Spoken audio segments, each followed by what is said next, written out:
got some Hollywood news updates. So if you want all of the what's happening, I stopped myself from saying the haps because we already went over that in a previous week. If you want to know all things happening with, you know, movies, the box office, trending news concerning Hollywood, what's going on with your favorite stars, and so much more, this section is in fact for you. So, The Flash is officially in theaters right now. It is the #1 movie in the domestic box office. However, even though it has climbed its way up to the #1 position in the domestic box office, it is slightly underwhelming, to say the least, from DC Comics fans and moviegoers. The Flash film took over $200 million to make for their budget, plus an additional $100 million for marketing. And so far, they have earned an underwhelming amount roughly in their first 3 days, which is the opening weekend. They came in at a little over $55 million. Now that may sound like a lot, but in reality, it was actually projected to earn between $70 and $85 million during its opening weekend, starting June 16th. So that is definitely an over $20,000 difference between what it was projected and what it actually earned.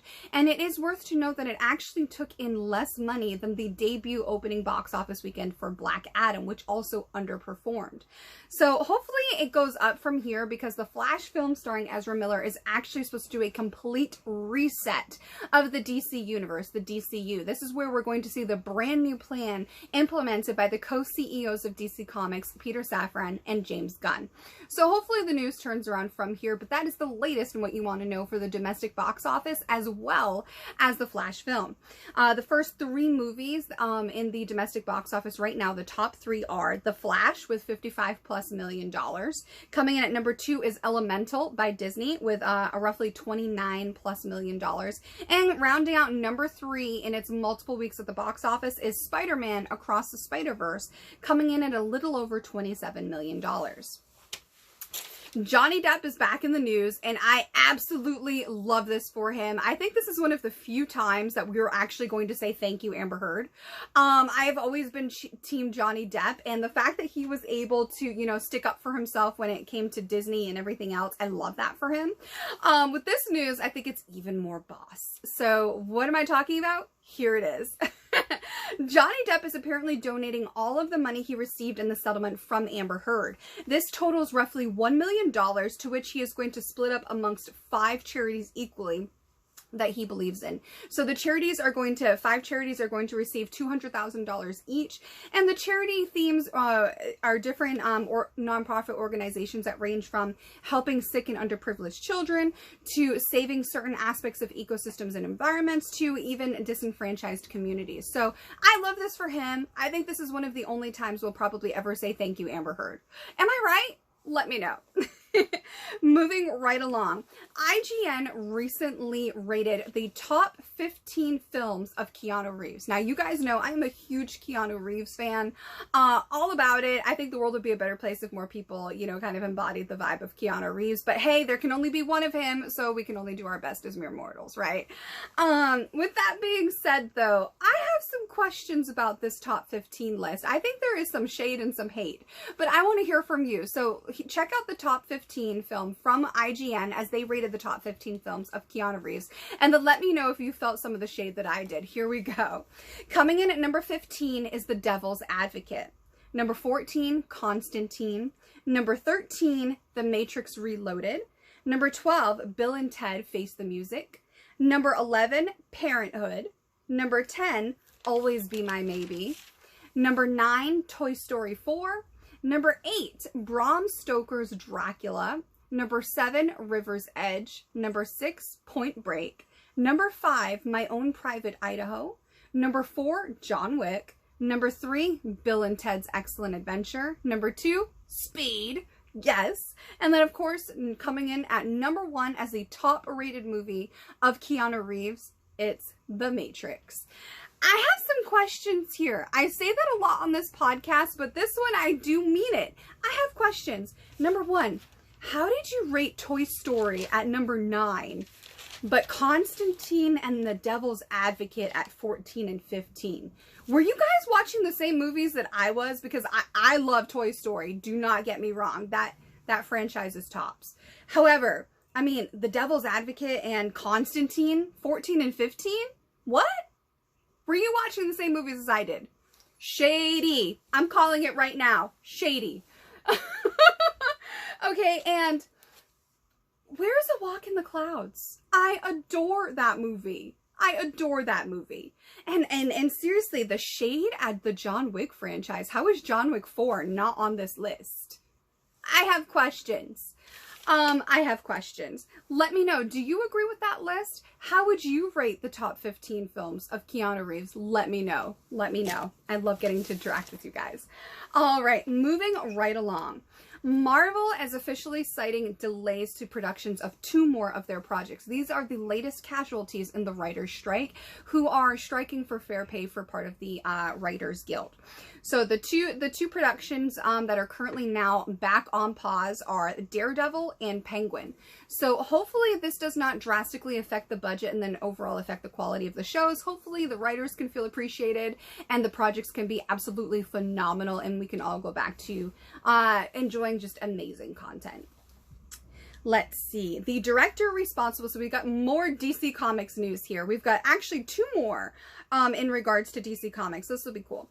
The director responsible for the newest Flash film, Andy, Muschietti. I hope I say that right, because I mean no disrespect. He is apparently the, quote, visionary director behind the new Flash film starring Ezra Miller. And James Gunn revealed that he is slated to actually be also directing one of the other projects that is going to head into the new era for the DCU, which is Batman, the Brave and the Bold.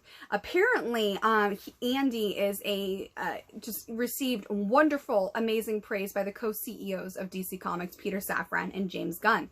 They quote him as being a visionary director, and they already knew, even before The Flash was begun, that they wanted him to also direct Batman, the Brave and the Bold. He is apparently a huge DC fan and is going to be diving all into that next project. Next up for DC news, for Hollywood news updates, is James Gunn confirms the return of John Cena in the DC Comics, the DCU. The DC Universe. So he confirms that John Cena's Peacemaker will officially be in production after James Gunn finishes all of the production for Superman Legacy. Superman Legacy will be the first official feature film after the reset of the DC Comics universe, okay? That's what's key for the Flash film to be successful. It is a complete reset of the DCU to get rid of all the DCEU mess prior to James Gunn and Peter Safran taking over DC Comics for DC Studios. What I think of the Flash film is very similar to what X-Men Days of Future Past did for the X-Men franchise. It kind of reset everything, and I think that's what the Flash film, one of the main purposes is for that as well. And so Superman Legacy will be one of the first official feature films, starting in ushering in the new phase for DC Comics and DC Studios. And after they get done with the filming for Superman Legacy, James Gunn will officially be jumping on the project of Peacemaker 2 with John Cena. All right, moving right along. I saw a really random trailer that I wanted to announce and officially share with you guys, because by the time you guys watch this episode of Talks with Taeler Hendrix, it'll officially debut on Fubo TV. So here we go. There has been an official trailer for a bedtime stories show featuring Ryan Reynolds. It's set to debut on Fubo TV on June 20th.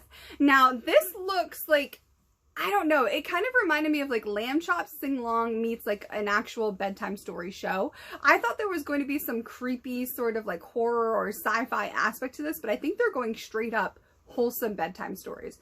I want to hear from you guys. What do you think? Like, I don't know how I feel about it, but maybe it'll be cool. I don't know. I genuinely do not know. I'm at a loss for words.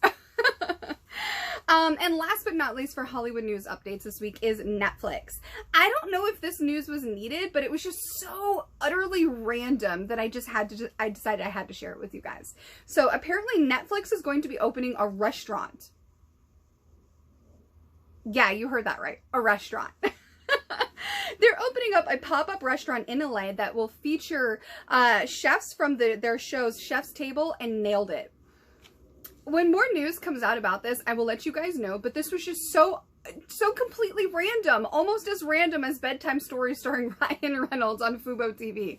Like, who was in the room going, hey, we're bleeding money, we're losing tons of subscribers, I know, let's pop up a restaurant during record inflation and recession and everything else, and we'll use this as a marketing tool to market two of our shows. Now, I do have to say, I love the show Nailed It, but I don't know if that inspires me to want to go and eat food from people. I don't know. What year is this? What world are we in? Like, I call Clown World. But let me